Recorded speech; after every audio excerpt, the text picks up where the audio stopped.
Hello இன்றைக்கி நம்ம பார்க்க போகிறது சேலத்து தக்காளி சாம்பார். வாங்க எப்படி செய்கிறதுன்னு பார்க்கலாம். ஒரு மிக்ஸி ஜாரில் 3 நல்லா பழுத்த தக்காளி பழம் போட்டுக்கோங்க. அப்புறம் ஒரு கைப்பிடி தேங்காய் போட்டுக்கோங்க. அப்புறம் கொஞ்சமாக கடலை போட்டுக்கோங்க. அப்புறம் சோம்பு, சீரகம், பட்டை, கசகசா எல்லாம் ஒட்டுக்க சேர்த்து அரைச்சிக்கலாம். அப்புறம் ஒரு வாழை கடுகு வச்சு வெங்காயம், கருவேப்பிலை, பச்சை மிளகா 3 போட்டு தாளிச்சிக்கோங்க.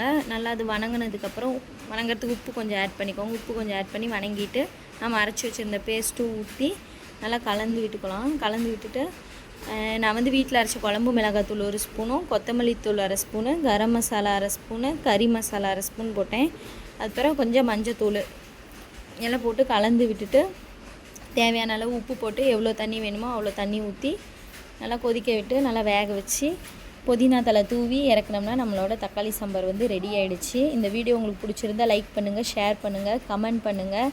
கேடி ஃபுட் கார்னரை சப்ஸ்கிரைப் பண்ணிக்கோங்க. தேங்க்யூ ஃபார் வாட்சிங். இந்த மாதிரி இதோட ஃபுல் ரெசிபி வேணும்னா எனக்கு கமெண்ட்டில் சொல்லுங்கள். நீங்கள் இந்த மாதிரி இன்னும் இன்ட்ரெஸ்டிங்கான வீடியோஸ் பார்க்க கேடி ஃபுட் கார்னரை சப்ஸ்கிரைப் பண்ணிக்கோங்க.